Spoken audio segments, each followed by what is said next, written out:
Okay. Ladies and gentlemen, thank you for coming, and we will again resume our program. We have three distinguished speakers today with us. The title of our forum for today is Skills, Competences and Knowledge for Unwritten Futures. Where do we go from here? Allow me to briefly introduce our speakers. We have three distinguished speakers. Number one is Professor Kalpana Shankar. She is a professor and co-director, Center for Digital Policy, University College Dublin, Ireland. Professor Kalpana did her PhD in Library and Information Science at UCLA and has conducted postdoctoral research in the Center for Embedded Network Sensing at UCLA and completed a AAAS Science Policy Fellowship at the National Institutes of Health Office of Evaluation. She was an assistant professor at Indiana University, Wilmington School of Informatics and Computing, before joining the staff at UCD in the School of Information and Library Studies in July 2011. And we are going to hear from her about the topic today, and followed by the second speaker, Professor Hassan Rashid Al-Derham, the president of Qatar University. Professor Derham assumed the position of president on the 15th of June 2015, and previously was the vice president for research from 2007. And he has contributed immensely to Qatar University to his current position as leader of research excellence in the Gulf region, which was enhanced by its continuous success in winning the largest percentage of grants in the National Priorities Research Program and Undergraduate Research Experience Program under the Qatar National Research Fund. We also have the third speaker, Professor Terry Balser, a professor and provost and vice president, University of Calgary, Canada.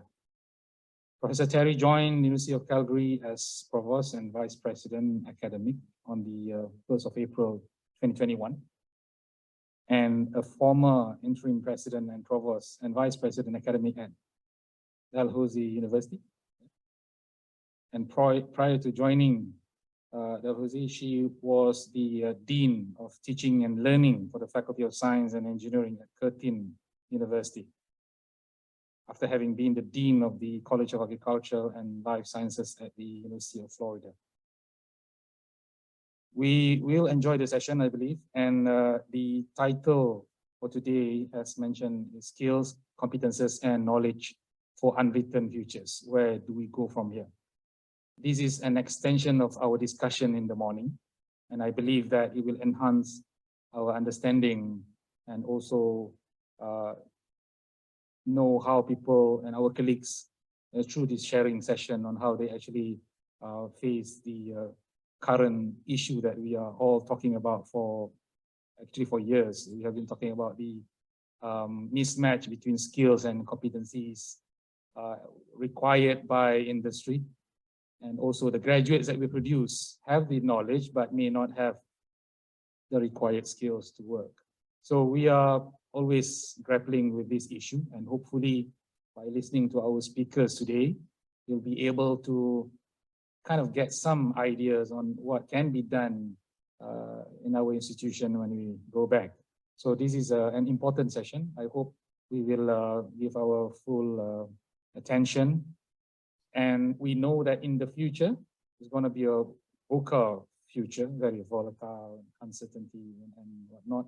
So we wish to hear from our three speakers on how best can we prepare our graduates to face this future, which is very challenging, and how we can do it in the university, especially the operational component of it, the implementation.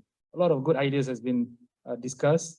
When it goes to our faculty, A lot of our professors will say, I've been teaching in this way for 20 years, and I've been producing excellent graduates, so why should I change? You know, that will be the normal response that we'll be having. So hopefully, by listening to our speakers, we get some ideas on how they implement the new concepts or new techniques and tactics in their universities in preparing the graduates for the future.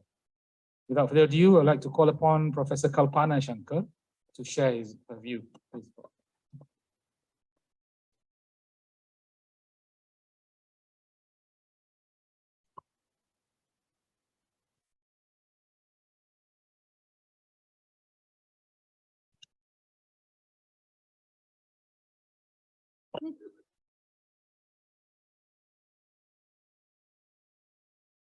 Thank you very much for setting that up.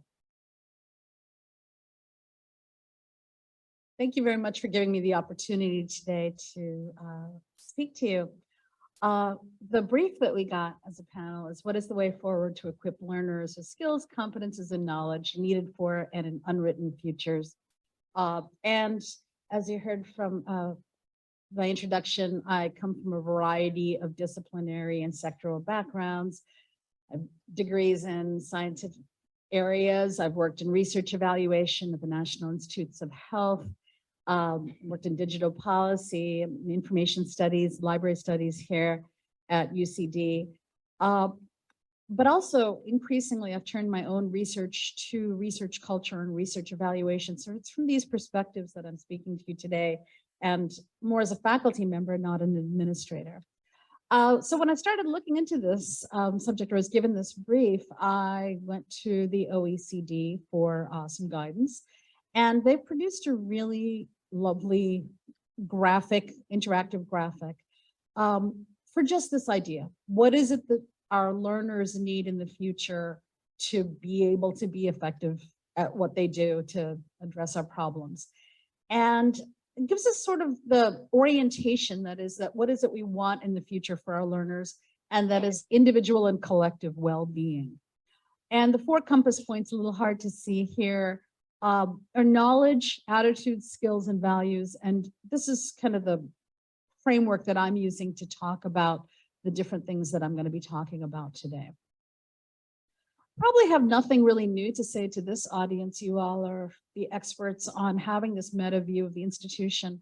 But if we're going to have knowledge for a shared future, what kind of knowledges do they need to be? Increasingly, one of the things that I'm arguing for, and I see my colleagues arguing for, that we actually need to produce students with deep understanding of the disciplines. I had a colleague, literally a professor, well-known professor of English, who works in the Renaissance, say to me last night, I've spent my entire career in the service of a dying field and a dying profession. And that just made me so sad and angry. I still feel that understanding how to read, how to think, how to understand our history, the depth and breadth of what constitutes human experience and other kinds of experience is important. So first, I would argue that we need to prepare our learners with deep disciplinary knowledge. Interdisciplinarity is all well and good, and I think the wicked problems of the future are going to be addressed, but that often means learning to work with others who have similarly deep experience, and I'll get to that. And the last 2 knowledges that the OECD recommends, and they have briefs on all of this, it's really good stuff out there, epistemic and procedural knowledge. That is knowing how we learn and knowing how to do things, how to actually, and if you don't know how to do it, figure out how to find out. So there we go. What kind of skills do we need? Well, I should say, I'm the former director of the Center for Digital Policy here on campus, so I'm still a member of the center. But you would expect me to say things like data literacy, numeric literacy, and other kinds of literacies. But I also want to point to some other skills that the OECD and I find important. Empathy. It's not something we're born with. It's something that we practice. That is understanding others from their perspectives, wearing their shoes, and attention among those to the least among us. As somebody who teaches in a technological space, this is becoming increasingly important. There are practical and physical skills. There's plenty of research pointing to the role of arts and music and how these skills develop us as kinesthetic beings, as empathetic beings with a sense of history and understanding. So let's not forget the role of arts and music and humanities in general in our education.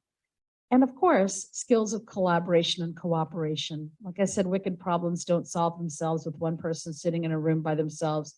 They are solved through teams, through ad hoc and permanent groups, and knowing how to work with others effectively, and knowing what your own skills and those skills of others and how to get the best from each other. Those are also learned skills that I think our learners will need to be able to demonstrate. Attitudes and values. What are some of the ones that underpin what we do? Certainly an orientation towards well-being of all kinds, our own, our groups, our societies.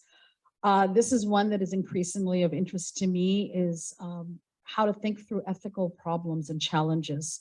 I teach a class here at UCD with 150 master's students called Data and Society.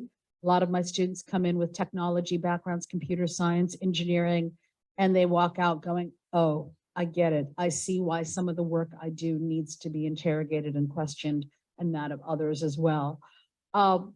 We also need to both understand our local societies and cultures to help address global problems. Now, this is a big ask, of course, that we are needing to develop our students to understand the world around them in an immediate sense, but also how our own cultural and social values can help address global challenges, which, health, inequity, climate change, we've got a lot of them we need to deal with. And of course, the idea that all of these things are really about redefining what it means to be a citizen and not just a consumer, as many stakeholders would have it. We are citizens, and we need to train our future learners to be citizens as well. But here's my big concern, and maybe for a room full of administrators, you all are familiar with this, but I feel like this needs to be said.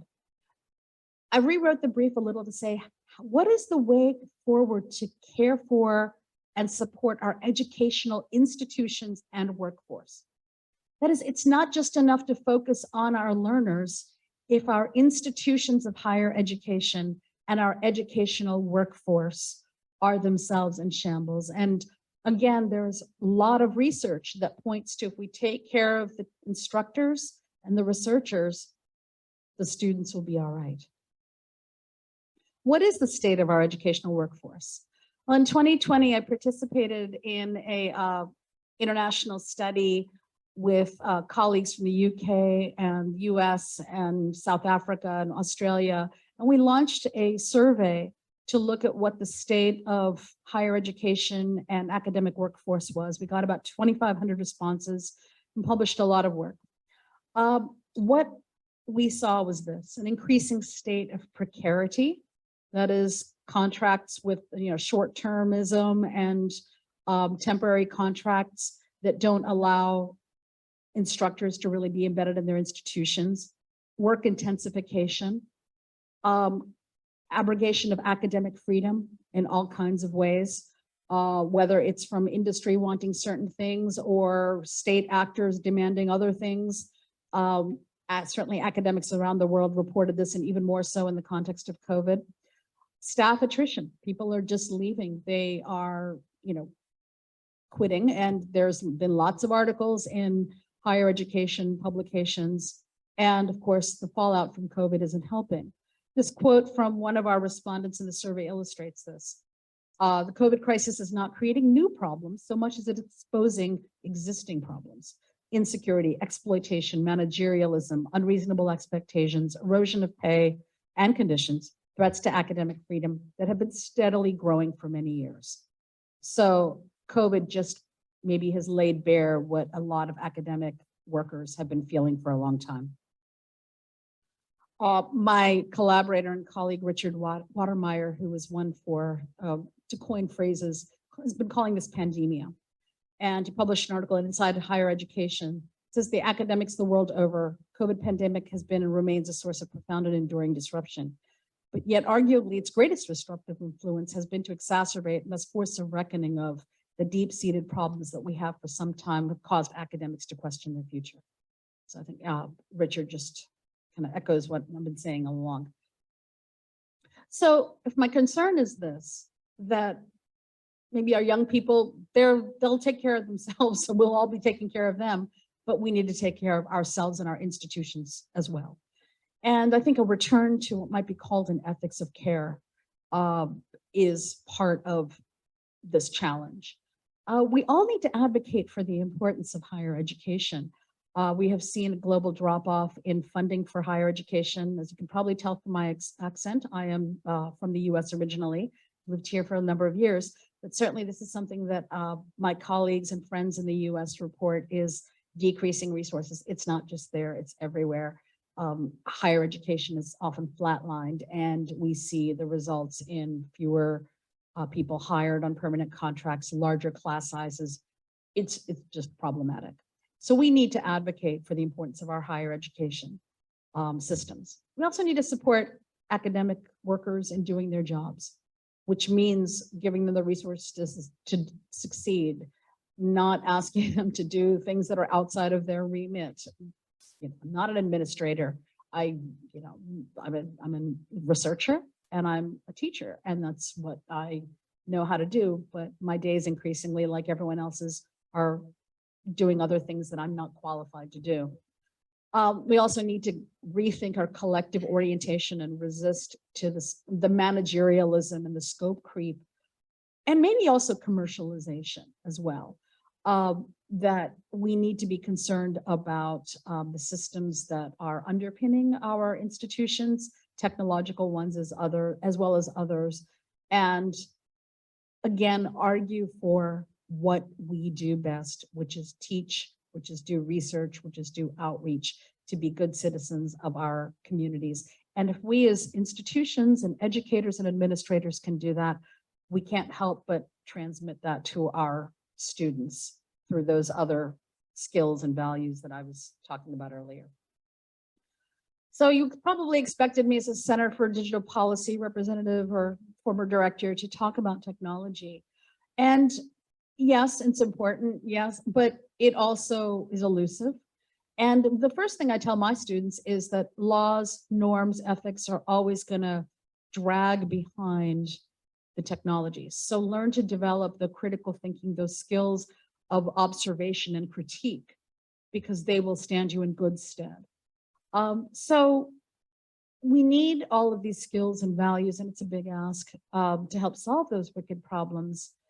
But we also need to refocus on what and whom our educational institutions are serving, and how and when and where.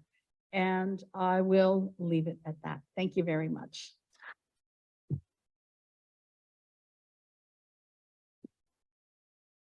Thank you, Professor Kalpana.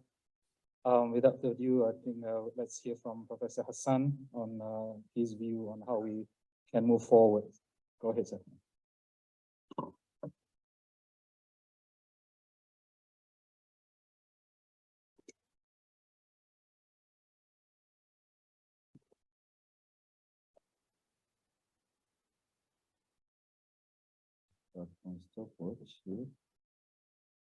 Anyway, thank you, ladies and gentlemen, and good morning to all of you here. And I'm very glad to be here with you today in this wonderful city and hosted by this wonderful university.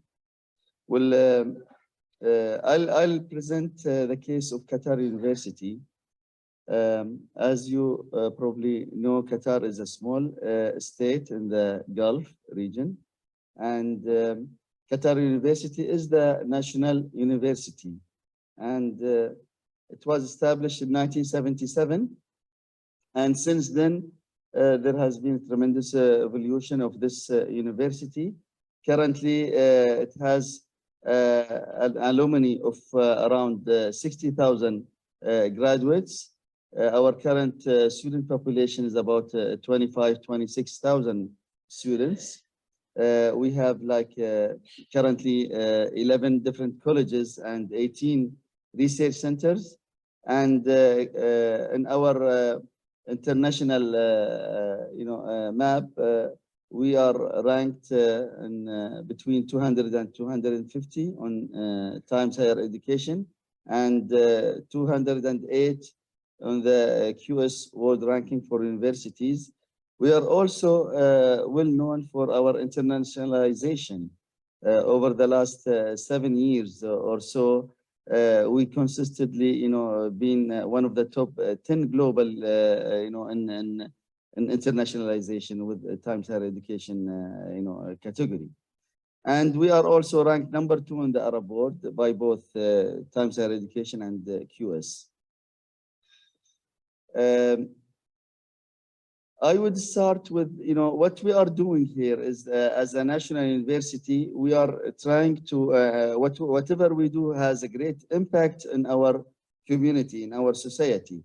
So we try to maximize the accessibility for our youngsters from high schools, also to offer flexible programs responding to learners and national needs, as well as to elevate the student success with pathways encouraging elite ones, as well as student at-risk students for different types of programs. And we try to provide excellence or excellent programs through accreditation through different agencies, and try to become as a socio-economic catalyst for the country. The stakeholders also in Qatar expect that we should also contribute in the role of shaping the national public policy in terms of grand challenges facing government, societal, and economical needs and challenges, as well as to play a wider role and more proactive role in building the human capacity and the capital development of the country, specifically for the achieving the Qatar National Vision 2030, and as well as enhancing our resourcing and optimize our way of doing business. As a university, since we were established in 1977, we were a typical university focusing on education, and since 2003 we started a reform project that is to have to have better programs that center on our student, to make sure that what we do is in the way that we do it is we excel in it, and according to the quality level that our stakeholders and employers looking for. But since 2015, 2016, we started to look after, what would be the role of a national university, especially with the advancement in knowledge, the industrial revolution. Since the industrial revolution, we know that the current higher education system all over the world was established that way in the 18th and 19th century. However, I think with the fourth industrial revolution, this will force universities to advance and to rethink of what would be its mission and how to provide the societies and communities with graduates with attributes, skills that are for the future. And this is what have we started to discuss it and to work on it internally since 2016. So we redefined ourselves in a way that we are going to be a transformative university, and we have defined our vision to be regionally recognized for distinctive excellence in education and research, an institution of choice for students and scholars, and as a catalyst for the sustainable socio-economic development of Qatar. This is works in hands in hand and mapping with our Qatar National Vision 2030. And from that vision, we came up with 7 main goals related to goal number 1, transformation of higher education in Qatar, and also to excel in education and in our graduates, excel in research and other areas as well. This has resulted in different strategies, 8 different strategies, teaching and learning strategy, student experience strategy, research and knowledge advancement strategy, institutional excellence strategy, engagement strategy, health and medical education strategy, as well as 2 enabling strategies, one related to digital transformation strategy, and the other one is about entrepreneurship and innovation strategy. As this goes into what been doing since then. Our core strategy is related, the core thing and the heart of our strategy are to develop 3 different frameworks. The first one is about qualification framework. We call it Qatar University framework, a holistic transformation programs structure that is to restructure our programs into a graduate attributes guided, competency-based qualification framework with accessibility, success, flexibility, equality, efficiency, and national capacity building. The second framework is, we call it education excellence framework, that is to inclusive of a state-of-the-art education excellence framework with content knowledge, skills, attitude, and pedagogy, implementing the below descriptives through learning centric for each of our students, experiential learning, research-informed, competency-based, digitally enriched, and entrepreneurial.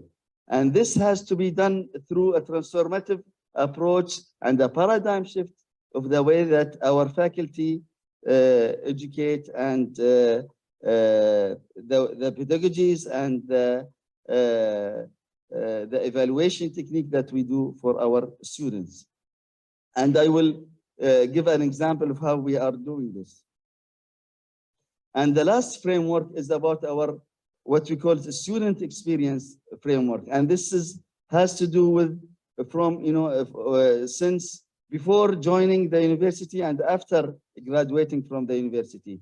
So this is, we call it end-to-end learners students experience framework that starts from school and keep on after graduation with the below experiences, selection experience with the programs that we provide, admission experience, onboard experience during the 4 or 5 years that the students will spend at Qatar University, the academic experience, campus experience, employability and impact experience after graduation, and alumni experience. So this is what we call it as lifelong learning experience from school all the way to graduation. So this is an example of a model for a graduate program that we used to do it in the past through, we taught it earlier in a very classical way with the passive lectures, mid and final exams, and probably case studies, and student engagement was at minimal with negligible outputs. So the course was revamped completely using the Qatar University themes of excellence, where learner-centric, experiential, research-informed, digitally enriched, and entrepreneurial education. So here are some of the main outputs once the students have completed this course. 7 research papers, manuscripts, developed and submitted for highly impact journals. 16 Coursera MOOCs completed and certificates attained. 16 guest lectures on state-of-the-art developments in innovation management have been prepared and delivered by the students, and 2 international senior expert guest lecturers presented their experience to our students.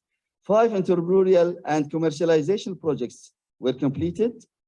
2 innovation centers put in formal proposal in one of the ministries and one of the private companies in Qatar.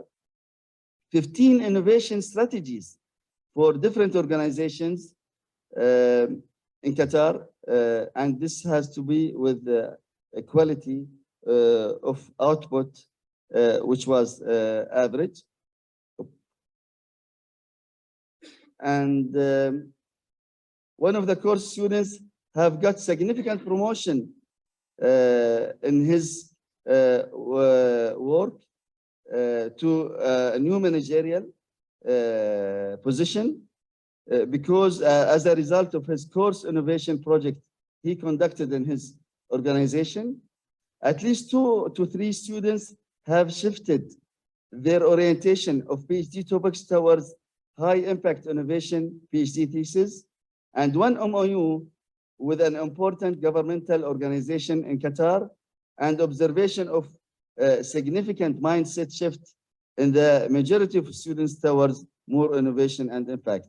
So this was the result of one of the graduate courses. The same thing, we emphasized it in our core curriculum courses that we provide, that we deliver to our students through also redesigning and revamping some of our courses in this regard. And we had to also train our faculty into the new pedagogies and techniques for such approach.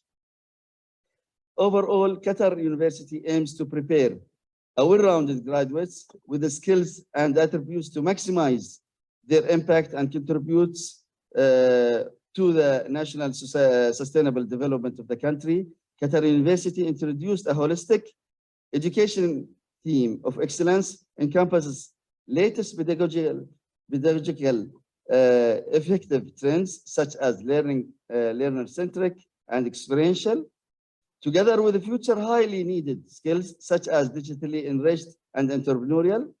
Qatar University is trying to implement a competency-based education system through knowledge, skills, and values instead of the traditional learning outcomes, knowledge-based mainly system. And by focusing particularly on innovation and entrepreneurship as generic skills, most of our faculty and students need to acquire Qatar University to graduate job creators, not job seekers, as well as contributing to the national ecosystem transfer into knowledge and innovation economy through technology startups. This is an example that I wanted to share with you, and the results and the outcomes that we see so far is very promising. In this regard, we have also created a company called Qatar University Holding Company that will be a platform for moving innovation and entrepreneurship ideas into practice for spin-off companies and others, as well as this will, we believe that this will also impact the society in a very positive way. Thank you for listening for me, and I look forward for your questions. Thank you very much, Professor Hassan. We have heard from Dublin, presumably representing the European continent, and we have moved to the Middle East. And now let's go to the other far end of the world. Listen from Professor Terry from Canada.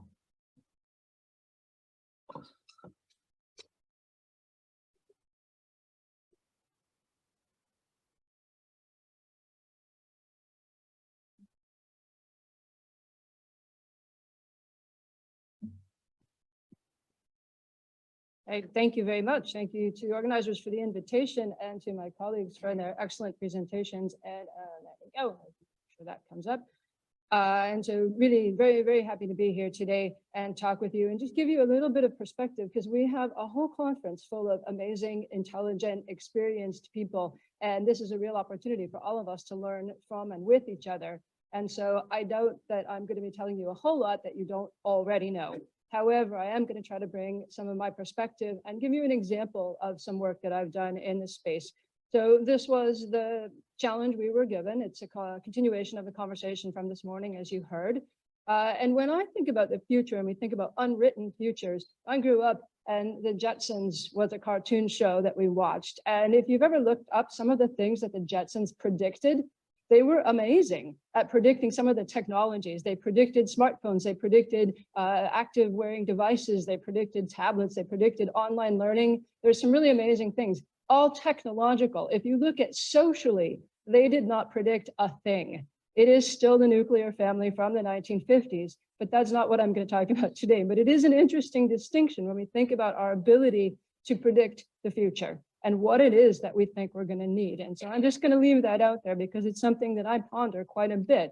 And this is one of my absolute favorite quotes, which is that we are currently preparing our students for jobs that don't exist, using technologies that haven't been invented in order to solve problems we don't even know are problems yet. And I always think, oh, great. When I do quite a bit of work with faculty development and curriculum development, and I think, oh, great. Okay, where does that leave us? What do we do with that? How do we go forward from there? We don't like uncertainty and we're not good at predicting the future. Where does that leave us? Especially when we have universities that are set up like this still, right? Siloed content. You take your math class, your different classes. With passive delivery, this is a fresco from a wall from something like 1139. And you could argue that we're still doing things exactly the same way by and large. Now, there are some fantastic examples where we've moved past this, but you've got the people in the back corner there that are flirting or doing whatever they're doing. You've got somebody down here in the next row who's sleeping. Got other people, somebody looks like they're actually looking at a smartphone, but I don't think they had one back then. So we're still doing things, unfortunately, too much passive. And we have a linear uniform curriculum by and large, which is this industrial metaphor by which most of public higher education is modeled. So it is, we're putting, if you've ever heard Sir Ken Robinson talk about creativity and education, we're putting students through education in batches based on their date of manufacture, which is their birth. And we're expecting the same things from all students. It's very uniform, it's very linear. And yet, if we look at what's happening in the world today, we know that we are not in a linear world. Things are non-linear. We need multiple pathways into, through, and out of our curricula. So we're faced with this as kind of our backdrop. So you heard this actually this morning, right? And I was like, wow, somebody else has a robot in their slides. What are we actually preparing them for, right? So we don't want to be programming them, and we don't want them to just be simply regurgitating content and unable to be inventive and creative and all the things. So this comes to the topic of this session as well, right? What is the alternative to robots? And so, okay, skills, competencies, and knowledge. I think we all have an idea of what some of those are, and we've heard some and seen some really nice lists of those. And in fact, everybody, you all know, you all have an idea. What are the most important skills and competencies and knowledge?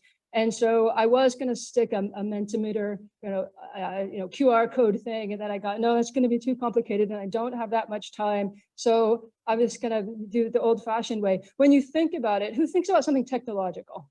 Raise your hand. Something tech-oriented. Nobody? We saw digital AI, right? Robots are going to take over. We might as well turn our students into them, right? And then, but who thinks of the soft skills, right? Something more related to soft and socio-emotional. Okay, no, thank you. All right, don't worry, I won't make you participate anymore. It's okay, we're doing passive delivery right now. So when we think about that, I asked a bunch of my student affairs folks, I asked high school teachers who are teaching the grades, so what do you think about when you're thinking about what is most going to be needed?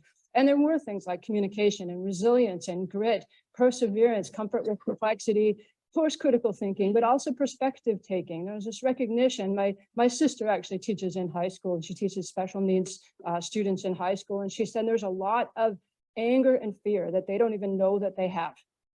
And so there's a perspective taking that needs to happen so they can get somebody else's perspective, but also a self-awareness. But if we think about it, everybody that I asked like this, these are all socio-emotional or social emotional skills. None of them are content related.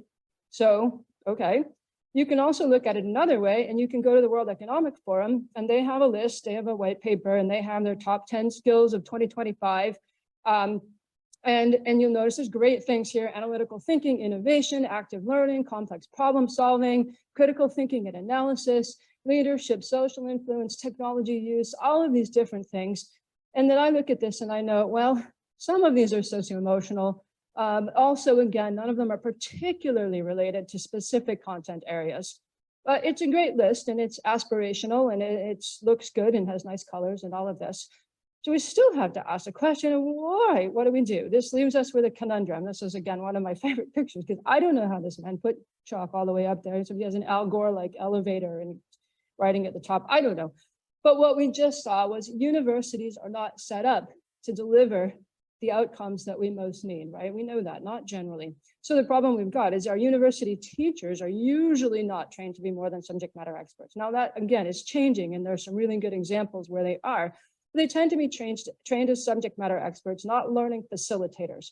And what we know, and what I know very clearly from walking into a classroom, is facilitating a discussion is a skill that is not often taught. Even when we teach our professors to flip their classrooms or do whatever it is they're doing with active learning, facilitating learning is not the same thing. There's a traditional focus on content delivery, right? So we talk about that, lecture focus, not student-centered, but more teacher-centered, and not so much a focus on development of competencies. And oftentimes the faculty members that I'm working with don't really want to deal with the socio-emotional. It's a problem. It's not a good thing. They don't want to have to handle it. So we've got that on the one hand. And then we also have this university curriculum and the curricular programs that are not designed to be flexible, open, or nonlinear. And we heard somebody mention earlier today, the Senates have to be involved. When you think about all the stakeholders, the ministries, there are rules, there are things that bind us in how we can design our curriculum, but that's a barrier that needs to be removed. So we don't give much credit, if any, for prior learning for our students. We've heard that already a few times in this conference. Our degree programs are often overstuffed. So there's too many requirements, and there's not enough space for customization or for the students to play and explore what they might actually want to learn. And then our program learning outcomes, again, tend to be focused on standardized attainment or uniform learning goals, or as we heard this morning, as well, performance or performative measures, rather than that creativity and the other things that we might like to see instead. So this is kind of where what we've got. So what is the way forward? What needs to be different? What do we do about this?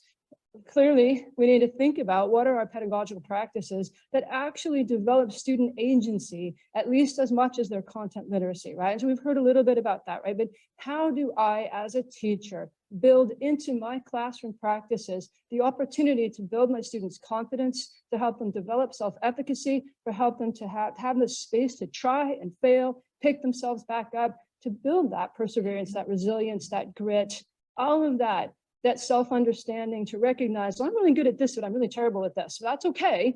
So how do I maximize the things I'm good at and bring somebody in to help me with the stuff I'm less good at? So there's that. And then, of course, to build our curriculum in such a way that there's space and opportunity for that authentic practice and assessment, as well as that multiple pathways into, through, and out. And that authenticity really matters, that the work they're doing isn't just a canned problem set or an essay or any of this, but that they know that somebody real is going to hold them accountable for it, and they know that it's practicing things they're going to need. And so I wanted to just leave, and I'm not quite done, but I wanted to give you an example of what that might look like, because that's something that I focus a lot on, is how do we do this? What is the practical operationalization of all these grand ideas that we have? Because it's quite easy to say, we need to do this, we need to do that. How do we do it? And so examples, and we've seen others here at the conference that are really, really helpful and really fantastic. So I developed and co-developed an advanced science degree at Curtin University when I was there in Perth. And it turned out really well. So I'm using it as an example. I've tried other things that didn't turn out so well, and I suppose I could share those too, but we'll use this one for now. And it's transdisciplinary for high achieving students coming in from every area of science. So they didn't have to select their program. They didn't have to elect into physics major, math major, stats major, whatever it was, chemistry, biology. They just came into advanced science. And they got to spend their whole first year thinking about research and authentic problems right from the start. And so the first semester class that I got to teach was, I modeled it after a hackathon. So they spent the first couple of weeks trying to figure out what is a problem they wanted to solve. So we heard about project-based problem learning and how valuable that is. So what is a problem they want to solve? And then they voted with their feet. They gave a 90-second pitch. Here's my problem. I'm going to do research on this. I'm going to solve this problem. Because they knew they were going to be put into research labs. They were going to have the opportunity to solve this problem. So then they voted with their feet. They moved into teams and they developed and peer reviewed and then presented a research proposal or a business plan to a panel of research and industry experts or professionals at the end of the class. And they had fake monopoly money like a Shark Tank or venture capital. And so the students knew these are real people. And at the end, the research labs at Curtin, I worked out with the Deputy Vice Chancellor of Research that the research programs could bid on the student work and actually get funding from Central to fund the student projects and work with the students. So they were able to continue to do that work. So the goals that we had, right, we wanted to challenge our high achieving students, and we found that yes, we want to retain our low achieving students, we want to support them, but our high achieving students were leaving because they could get a job somewhere else. And I always think this is a terrible thing when we look at success metrics, and if you lose a student, it's not a success. But if I lose a student because I've given them enough education so they can get a job, is that a failure? I don't know, but that's a separate conversation. We wanted to introduce them to research early on, and we wanted them to see the multidisciplinary nature of real problem solving and test this different model of teaching, which was open and somewhat content independent. Let them drive, actually, basically put them in the driver's seat, but in a very supported way. And so they were coached, and they had coaches that were disciplinary experts, depending on the teams they chose. We had 14 teams.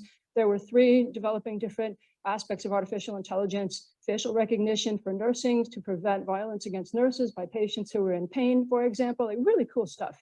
Another one that was looking at food waste and trying to take really, really red apples and turn them into cider that people would want to drink. Apparently people don't like pink cider, so they were trying to make a boutique cider. I mean, so the range of projects was really amazing. And again, they were driving. And so the results, just a few of those. The first picture in the upper there is that they were driving their own education. They were working in groups, teaching each other, reading primary literature, and writing research proposals. I gave them examples of proposals. We coached them all the way along. And then they presented at the end. And this particular group that you can see, it says small wave energy generator, actually wrote a business plan. And they entered a competition throughout the whole state of Western Australia. And they were actually one of the winners against all of the adults and everyone that entered the competition, and were put into an incubator, a green incubator, to develop their product as a team. So that was, there's a real world result there, an actual result, a tangible result, but so much more important were the results that came that were less concrete, less tangible. And I collected data from these students, asked them, what are you learning about research? What are you learning about yourselves? What are you learning about working in a group, working in a team? And this is an example of one of my favorite quotes from the students, but my ideas have changed. I always imagined research as a one-man job, plugging away with chemicals or something strange and sciencey like that. But now I can see it's a large undertaking, which requires talents across different spaces and disciplines where people can work together to achieve the same goals and targets, whether it be making or pouring chemicals into a vat like in the cartoons, or whether they're discussing the effectiveness of subdivision in an urban sprawl or in urban sprawl, right? So that's, to me, I love that, because it's this recognition of why we need the different disciplines and how that translates across many, many areas in science. And so I said they were looking at a wide range. And then just one more quote from them I just love. I was surprised and more than a little alarmed at the thought of making my own research proposal. However, it was well worth the mingled fear and excitement. It was a little startling to be told that I was basically being given free rein to do what I wanted. This went a long way to showing me that the university and the people involved in this course knew, trusted, and expected us all to be able to succeed, which in turn gave me a considerable confidence boost. So this is really, to me, profound in a way, the idea of trust, that we turned it over to them, we trusted them to want to learn, and they did. They were curious, they wanted to help solve problems, but they were a little worried, a little scared, a little anxious. And so we didn't just leave them dangling on their own, we supported them. And I think these are really powerful results showing that we can do this. We can change the way we teach our classes. We can create curricula that actually have these spaces. Again, we heard a fantastic model this morning as well. And so there are ideas out there. And in the end, the outcomes that we get, right? We have learning outcomes that related confidence, student agency, which is that ability, knowing that I can get from point A to B, I can do something on my own. Their engagement, I've built more than one curriculum like this. I just used this one example today. I have another one where they became civically engaged and very outwardly focused, the students that were working on food security and sustaining human well-being beyond 2050 in teams again. But they also had more of an interpersonal awareness as well as a personal self-awareness. I didn't write that down. They got transdisciplinary experience and they became more resilient. They had to keep at it and keep going until they could present to an authentic, real audience at the end. They knew they were at stake for that. And I would argue that there are institutional outcomes as well. And I didn't put a whole list, but I was actually really struck by yesterday, one of the slides we saw with Dr. Novoa talking about employability, yes, but broad education, pedagogy of cooperation, of encounter and human relationship, and new educational environments, new educational ecosystems. And to me, that was such a nice statement of what it is that we were trying to do with this curriculum. And also when I think about what are these skills and competencies and knowledges necessary for an unwritten future, which probably won't look exactly like the Jetsons, but it'll look like something. We just don't know. So the bottom line, right? We need to go beyond our traditional thinking to support our learners in gaining those skills, competencies, and knowledge that's needed in that rapidly changing world so that we can contribute as universities, I should probably say, as universities to local and also our global solutions. So, very much what we've been hearing in this conference. And so it has really been fantastic to have the opportunity to be here with you all. And I appreciate your time and attention this morning, or yeah, it's still morning. Thank you. Thank you, Prof. Terry. So we have heard three excellent speakers talking about the future and how we fill up the gap in our graduates and our education. Before I open up the session, I just want to have one question to all or some of you. When you explain to us the approach that you have done, the initiative, you probably will benefit what? 10% or 5% of the population. When we are talking about the future, it involves the entire 100% of our future graduates. So how do you enhance the numbers and ensure that not only the selected few or the lucky ones, if I may say, that will then get into the program or whatever initiative they have done, rather than having the entire cohort, going through a special program to prepare them for the future. So how do you address that?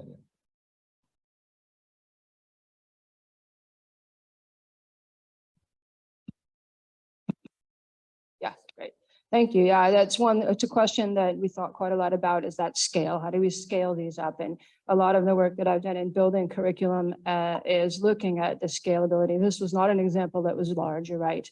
But what I've seen is that the students, when we believe in their desire to learn and we activate their curiosity, then they don't have to just be high achieving students. And I think we saw the example again from this morning from Denmark. It's an entire university devoted to this sort of work.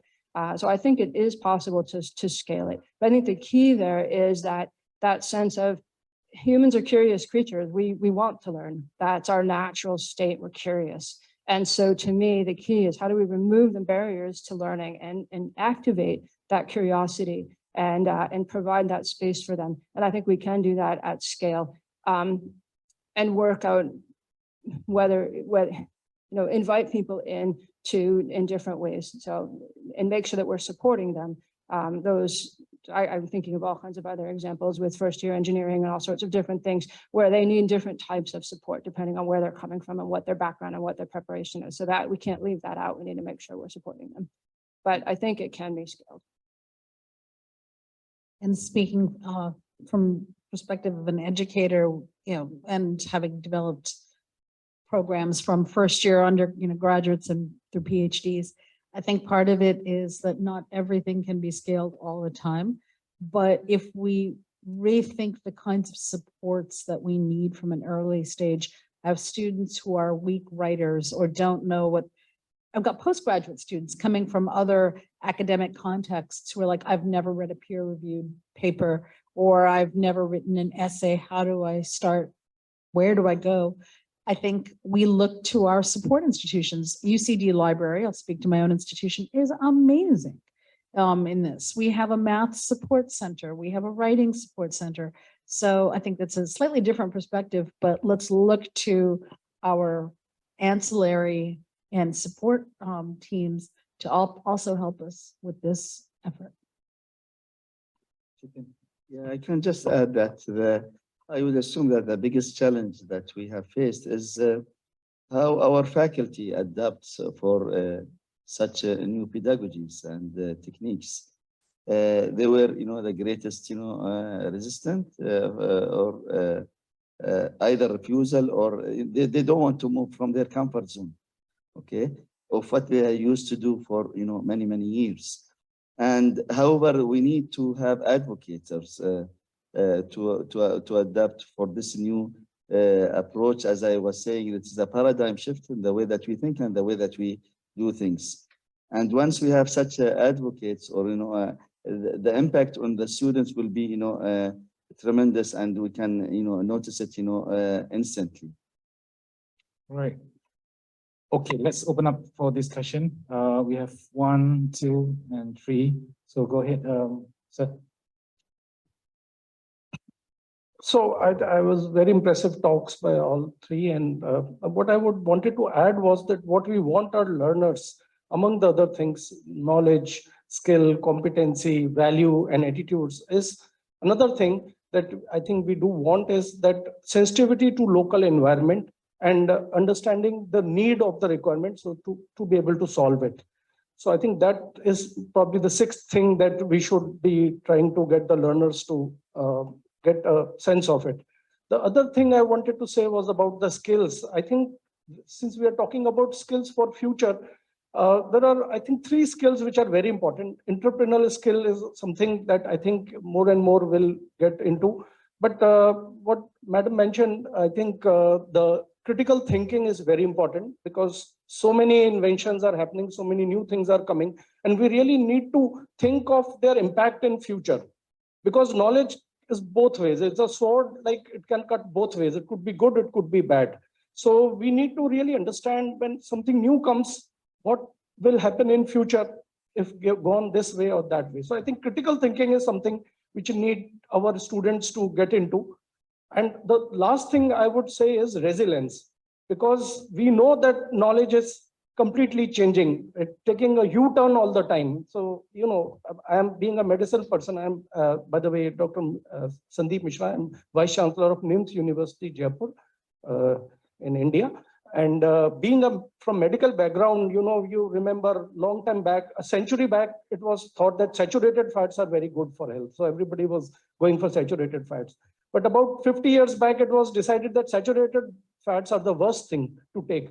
And so everybody stopped taking saturated fats. And now I think finally it has again come that saturated fats would be good as well. So I think the knowledge keeps taking this U-turn or about turn all the time. And the students, medical students, engineers can get confused if they are told to fix themselves to a certain piece of knowledge. So they need to understand that the knowledge can change in future, and they have to understand and adapt to that change. So that resilience, I think, is critically important in today's curriculum, if we can impart it.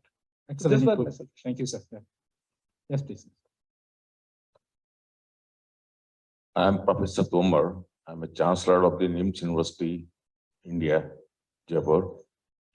Thank you very much, the chair and respected teachers. You have given a very good symposium in this aspect. I'd like to put a few words.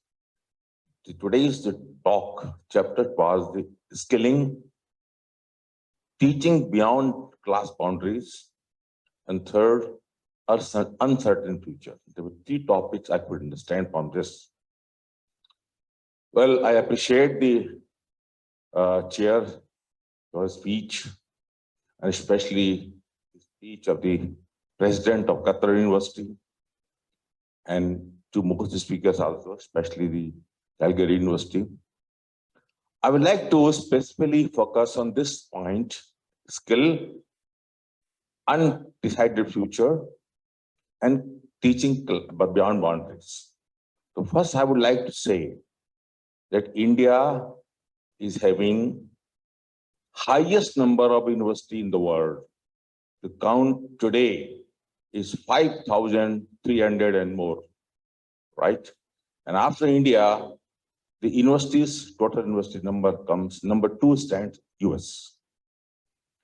When we talk of skills, and we have seen the corona pending, so what happened? Then suddenly all shut down, and people and teachers and classrooms all be shut down, and people, they have not any jobs and what to do.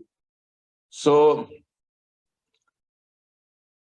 our government, on the recommendation of the certain important people, I was also in that meeting, we decided the implementation of a new education policy. That's NEP, India 2020. What's most important is that they say that you have your graduate program either of 3 years or of 4 years. But the important point is that if suppose a country of India, which is between, we can consider between the middle and higher income group of countries, what is happening, even the fallout rate is very high. As compared to the low income group, is less, but still the fallout rate is very high. That means a student who joins the graduation, he doesn't complete 4 years, 3 years graduation, dropouts, then is nowhere. What we have planned, that is student had joined the graduation, that if he drop out at first year, he should be given a certificate course for that first year. He had something in hand. When he drop out at second year, he should be given a diploma in that particular branch. And then third year, then graduate degree. And then the fourth year, then Madam of Calgary told early research orientation. So we motivate them fourth year for research. So then that degree is called BSc graduate plus research. And with this, they have only going 1 year for post graduation. So one aspect of this program was that. Second is very important aspect. When we talk of the education beyond classroom boundaries, then what we have adopted, say for example, I'm a doctor also.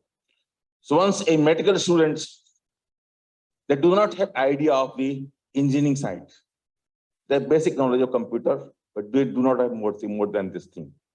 So we have made compulsory that the medical students must have attended the classes of computer science, modern science like cloud computing, artificial intelligence, so on.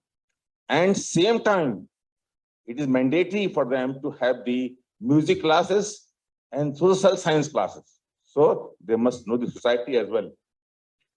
And similarly, a person who was admitted in engineering college must be taught public health, social science, and so on.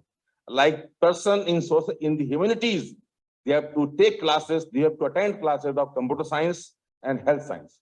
So like a means your studies beyond boundaries. So, but for these subjects, they're not added into their examination, but they get certificate of attending these classes. So this was very important. Next point is that since very beginning in engineering college, since couple of months, we have made mandatory skilling, means academia, industry collaborations. So we are producing students of engineers as per the demand of industry. And similarly in medical institutions, other institutions, after these few theory lectures, they have to go in practical and then get back. So the academia industry interaction is very important. Next, another point is very important point, as we say, early research. As I told, that we have 5,300 universities and vast land. So what they have, and all the universities, they are not multi-center. They don't have all classes. The government has made compulsory that the single branch university will not survive. They will not run. They have to make a group together. So if they are IITs, engineer college, they have to take together of the other colleges together, where medical or humanities, other things. Similarly, so 7-10 universities can join and make a cluster for this program. And most important thing is that, because every university cannot be research university, because for that required a fund. Very fantastic things. Our government, I was the board of that, member of that part, we decided that one big university come forward, say for example, making a very research, innovation, everything, laboratories. Suppose you require $100. Then the main university give $10. And then they have to collect 10 to 15 universities together, and government give $90. So that will be a center of excellence for research for 10 universities. So these certain thoughts we have incorporated, I think, for the middle group, income group, lower income group countries is very important. And this will be look after our skill, undecided future, and the teaching beyond boundaries. Thank you very much. Thank you so much for the input. Yeah, we have one from the gentleman just now.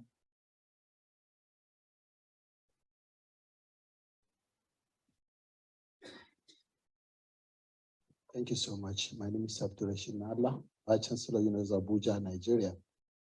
Well, unwritten future and what can universities do and how universities can prepare. And I listened to all these great lectures, speeches that are really focused on how holistically some of these things have been achieved. I'm particularly impressed with the strategy that focus on students, learners, constantly, making sure that they are involved and they determine what happens. What I feel very strongly about is that because this future is unwritten, we don't know how this future will shape up, that some of our strategies must be open, must be bottom up, must be capable of, ensuring that society is constantly at the center of it. And I like the way in which, young people are constantly part of determining exactly where this future is going to shape up. Well, the old generation is going to leave. The question is, what are we preparing robots for? What kind of future is robot going to serve? I feel that a young generation may be able to give an answer to that than the older generation. They have an idea of what it might be, but the young generation probably have a strategy to make this achieved. So our universities, I feel, to be relevant in this unwritten future, must constantly allow huge participation, huge ideas to come from the young. After all, they are cyber personalities, they are the digital personalities. One of the problems I have in my university is to get the professors to understand the digital world. And I can see that the same thing is being identified in Qatar University. How do you make them realize that these young people are way ahead? They probably even know more than them. Yes, you've had sophistication training, you've had, ideas in your subject, but these young people know the whole world. Within 1 second, they can mobilize for new knowledge. And if you are not digitally oriented, you will just be following them, and what you are telling them may be belated because they already found out. So I think universities must begin to look for ways that young people will be part of determining curriculum, determining strategies, thinking through this unwritten future, set some ideas into how those futures can be captured.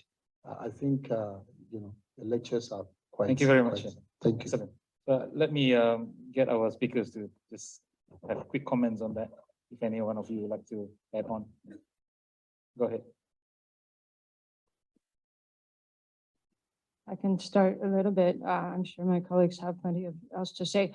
I am struck by what you're saying about what kind of future are we preparing them for? And what occurred to me is some of what I was hoping to express, which is this, a world not just of technological change, but the geopolitical unrest and the stress and the tensions and the climate that continues to change, and the need, therefore, to be able to cut through to what is reality, to reduce the violence, basically the informational violence, and to really be able to manage that stress and that tension and that anger.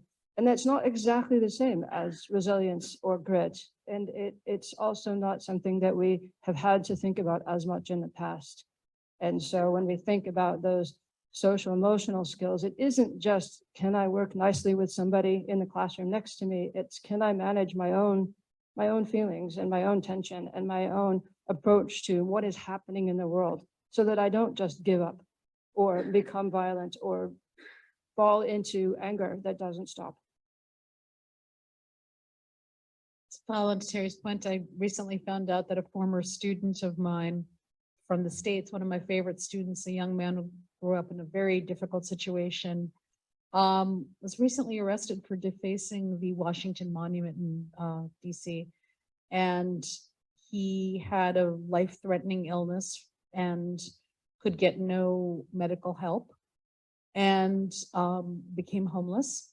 And when I read this, I was like, he felt he had, nothing to lose. And one of the things that I'm concerned about with this ideas of things like grit and resilience, and they're still very individualistic things. I want my students to be able to not just say, this is my fault, or I need to bootstrap myself out of it, or I need to do this, is that there are larger violent forces. I mean, this young man grew up in a society where, an institution where healthcare, mental health care, physical health care, education are all expensive, if you could even come by them. And I need my students to be able to understand that it's not just something you do, you recycle, you compost and you're done, that they need to be able to critique and create institutions that can do this. So when you're speaking about some of these things about, what is it that they have to do? I need them to know. I need them to be able to understand that often, like when you were talking about, saturated fats being bad and then this being good. Well, we've seen how much of the discourse globally around food and nutrition has been driven by large actors who do not have our collective best interests at heart. Sugar, alcohol, these are all things that, and I think so that's part of what that future holds, is for our young people to be able to critique and know that it's not just an individualistic problem of, if you feel angry about something happening, it's not just because it's you are a bad person or you need to, experience grit or resilience. There are also institutions that are working to keep you feeling like this is an individual problem. What I could add to my respectful colleagues here is that, especially about understanding the local content of any graduates. This is important, of course, because and this could be done through emphasizing more into social sciences and the humanities and arts, even for engineering, technology, health sciences and other applied sciences or pure science, so that we could have a well-rounded graduate who is a productive, social responsible citizen as well.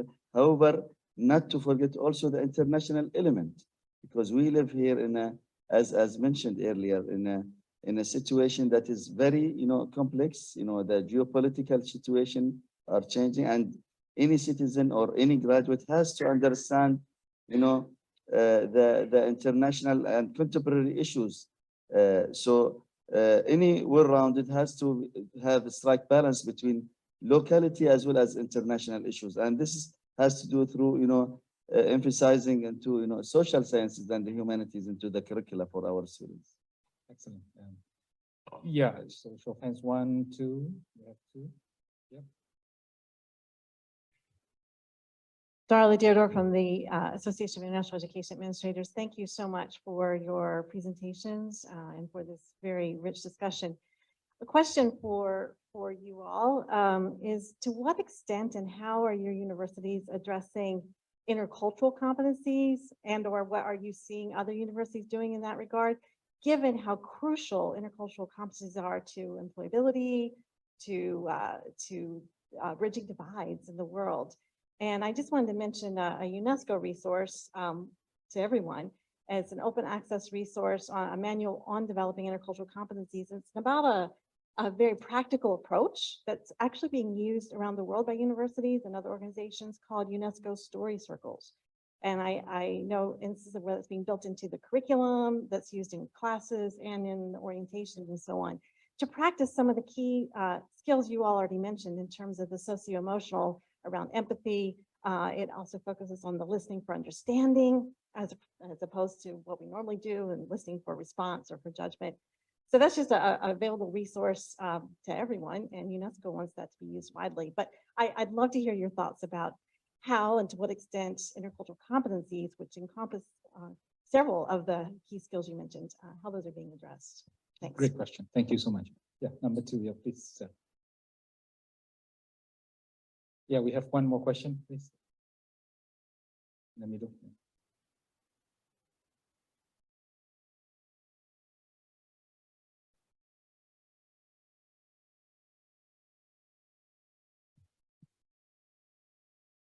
Thank you very much, presenters. I'm Professor Katamba from Bugema University, Kampala, Uganda. It's a private university. And I just want to bring an African perspective to this. The discussion has been very good. The flexible approach to our curriculum is very crucial. The need to emphasize the soft skills in learning and the need for the learners to take charge of what they are learning is very crucial. However, in Africa, we still have a very limited number of converts to that kind of approach. And that makes things a bit difficult. We are still bent on providing the curriculum from the subject matter point of view, not looking at the multidisciplinary approach. And that conservativeness arises from the old guards of the system. Most of our countries have got accrediting bodies, the national councils supervise curriculums of universities and approaches to delivery of these curriculums. And most of these people need to be converted to look at the way things need to move. As my colleague mentioned them, the young people are already there. They are anxious, they are ready to do things the way the world is moving. But as their supervisors, we are still bent on doing things the way that we used to do them in the past. COVID has brought some of the experience we can look at. It had exposed, it has brought in a lot of student or learner-driven kind of approach.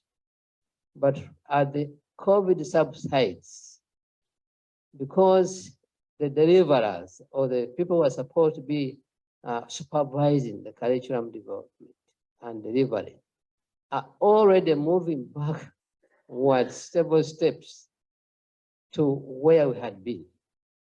And some of the learners now are finding it very difficult because they had embraced the new approach to world knowledge discovery and knowledge and learning experiences. And this is really creating a very big problem.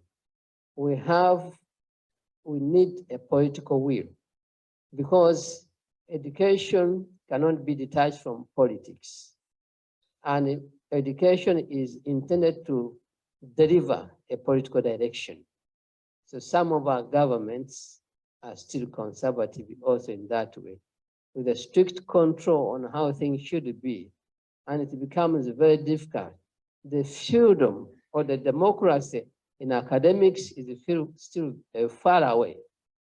The academic freedom of the professors to be able to be creative, emphasis on soft skills, for instance, is still a bit far away.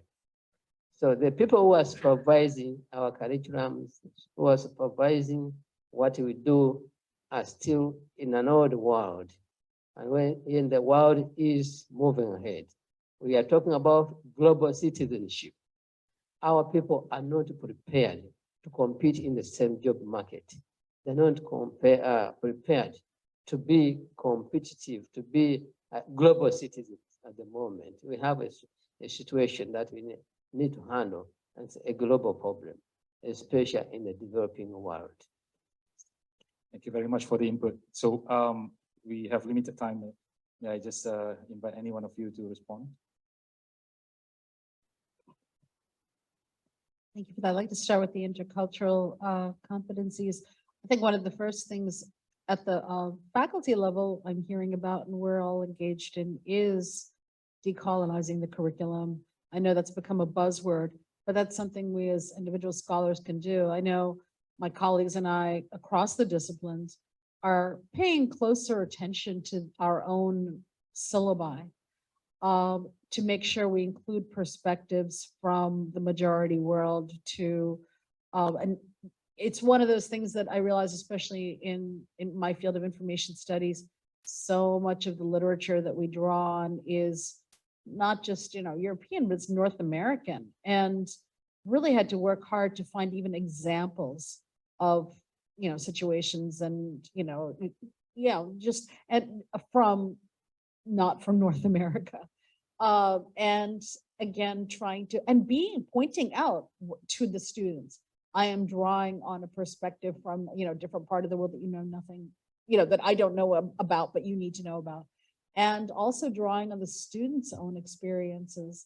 Many of my students are from India, from China, and other parts of the world. And I often ask them for, what is this experience like with respect? I know that there is something going on there. Can you tell me more about what this situation looks like? So at least at the individual level, we're still doing that. And I think to address your point about Africa and the situation there, I think it is a conundrum. You have the youngest continent. Your scholars, these young people work with students from Africa. One of my PhD students now is from Rwanda. I'm just amazed at what they come to the table with. And I hope you can find a way to tap all of that amazing talent that you have on that continent. With regard to the multicultural and cultural competencies, what I found is the students are driving a lot of the demand, and their approach, this is where I've had conversations with our students union. The students tend to want to mandate and force everyone to have to do a training. And I'm not sure that's the best way, rather than finding a way to invite people in and bringing out their motivation to learn this. The two of the countries where I've worked, in Australia and Canada, of course, have truth and reconciliation. And so reconciliation is driving some of the need to learn more about the colonization and decolonization and that, which I think is really valuable. So I think that's critical. And I think the idea of global citizenship is also just so critical, thinking about how do we balance, as we heard with universities, balancing local context and local needs against global approach, global presence. And likewise, we're trying to ask our students to do that. And I know when I've been teaching in the past, having the students focus locally first, and then use that to extend their curiosity to, well, how is it in another place? And that can help with some of the cultural kind of curiosity as well, which does help. Okay, and if I may add, with respect to intercultural issue here is that in the past, many universities send students for, student exchange programs, and for who can afford such a thing. And for those, now it's become, for those who cannot afford it also, I think the widespread of the internet and online learning, especially after the COVID-19, have opened the door and windows for to exchange ideas, even virtually, as well as the fact the universities should also attract international faculty in order to diversify their campuses, and make it more internationalized as much as possible. So by this openness, policy, students will have a greater experience in such a thing. With respect to the critical thinking, I think it has to do also with the academic freedom and the faculty, and what the faculty member has in terms of what would be the ceiling for academic freedom in order to pass it towards his or her students, and to build such a skill. Although it has to be built since early childhood education system, however, this could also be rectified during the student experience at university level. Thank you so much. Ladies and gentlemen, it's unfortunate that we can't extend the time. We have had a good discussion on the topic. It's heavy, it's not easy. The future can't be predicted, but we have to continuously forecast what is going to happen in the future. And I believe that this discussion will be continuous, and we'll find the solution once and for all. And we had also good feedback from the floor. So, ladies and gentlemen, let us thank the speakers in our usual way. Yeah.